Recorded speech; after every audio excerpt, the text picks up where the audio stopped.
If you struggle with making decisions and taking action, you're not alone. Millions of people struggle with being decisive and being really concrete on taking action and doing what they want. But it's also a very quick and easy thing you can work on and improve. And honestly, if you're decisive, you're gonna make more money, your health will improve, you'll grow your business and career, and just overall improve your life because you're taking action faster, and that gets you to results faster. And research has found that being indecisive usually stems from not having confidence or experience or having the wrong expectations about what we're doing. But if you want to learn how to be more decisive and improve your life with that, stick around because that's what I'm talking about in today's video. And now there's a lot of reasons, firstly, that indecisiveness can happen. It can be a lack of confidence, experience, not having the right resources or information, or getting distracted too often. Or maybe you're not willing to get out of your comfort zone and you're essentially delaying taking action and making a decision to stay there. Now, on the other hand, if you're a decisive person, you're taking more action, you're gonna be more happy, more fulfilled, you're probably pursuing your purpose, you know exactly what you want to do, how to do it, and you're actually pursuing it every day. Now, what I recommend to become more decisive, one, is make it a habit to make decisions quickly. Now, a decisive person, they're not sitting around for hours, days, weeks thinking about what to do. As soon as they come up with something, they're taking action right there. So make it a habit, personal life, work, business, that when something comes up, an urgent task, a project, maybe an email or phone call, make it a habit to respond to that quicker.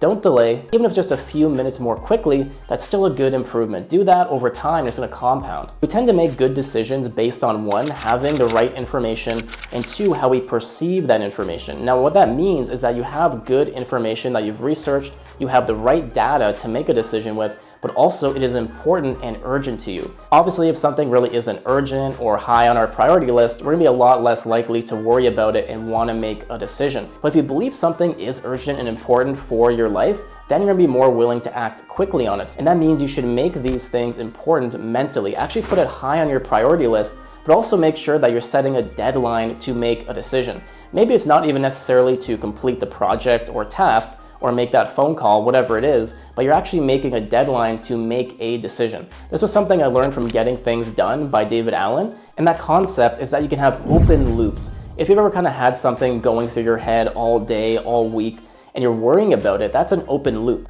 And you can close that simply by deciding on Tuesday at 1 p.m., I'll make a decision. Once again, you're not necessarily completing the task or doing what you need to do, but you're gonna stop that open loop by deciding when you're making the decision. Secondly is getting out of your comfort zone. By getting out of your comfort zone, you're gonna gain a lot more confidence and experience that helps you make decisions quicker all around in your life in general. And getting out of your comfort zone can manifest in a lot of different ways. Maybe you're gonna be more social and network at school, in your work, in your business, in your community. Maybe you're gonna pursue a new hobby and try learning new things. Perhaps you're gonna take on new projects and tasks at work and do something that you don't normally do and stretches you a little bit out of your comfort zone. Maybe you're gonna try a new side hustle or business or launch a new product or marketing strategy in an existing company. And the great thing too about getting out of your comfort zone is that can be big or small. Once again, it could just be socializing a little bit more when you go out. It could be creating a whole new business and company, reading a new book, trying a new hobby. It can be really small or big, but it compounds and it benefits you no matter what. And then that gives you the confidence in the results, and then you're gonna be a more decisive individual. Number 3 is cutting out distractions. One of the biggest reasons you're indecisive is because you have too many distractions physically and mentally. You should make an environment where you're not getting distracted. For example, I used to lease an office in a co-working spot. It was awesome for my business because I had a physical spot outside the house that I could go to. I could work there, I could focus. Recently, I bought my first house and I made a nice little home office, and I feel really focused and good here because it's separated from everything else. So make sure that you're making a good environment that helps you physically and mentally stay focused, but also cut out distractions like social media, your phone, TV, whatever it might be that tends to distract you throughout the day and pushes you away from being decisive.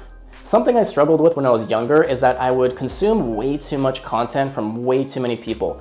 Books, YouTube channels, podcasts, you name it. And the great thing is, yeah, you're learning, but you're taking in so many different opinions and perspectives, they clash a lot. And sometimes it left me kind of confused and indecisive because I'm thinking I want to do one thing, but I'm thinking about all the other kind of mentors that said to do something else. And the next you know, you're not taking any action at all. Nowadays, I've really limited down the information I consume from very specific people.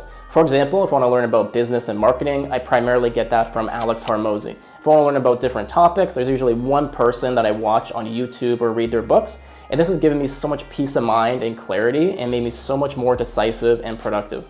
Number 4 is understanding the choice paradox. It ties into some of the other things I talked about, but it's actually proven that the more choices we have, the less likely we are to actually choose any of them, or it just makes it very difficult. And it makes sense. If you have to choose from 10 different things, you have to analyze each one of those, think about how they compare, do your research, and next you know, you're probably not even taking action. You put in more energy thinking and researching versus just doing or picking the thing. And now imagine if you had 2 things to choose from. Well, it's really easy to weigh the pros and cons, do your research, and choose something right away. And this can apply to your business, your career, personal life, anything. When you're trying to do something, really trim the fat and narrow down your options, and you'll be a lot more decisive that way. And then last but not least, get some outside advice. Networking and being around people that are like-minded, positive, inspire you is one of the best things you can do in your life for your personal health, your wellness, business, success, and everything in general.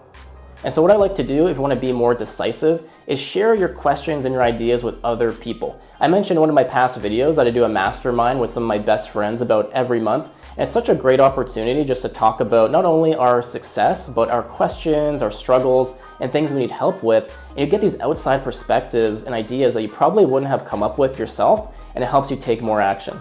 And you can learn more about how to become more decisive, self-development, business, and marketing in my blog. Just go to the description. I have links there for different content and different resources you can have. But I want to thank you so much for taking the time to watch today's video. I really hope it helped you. Let me know in the comments if there's something else you need help with or your experience with this, and I'll see you in the next video.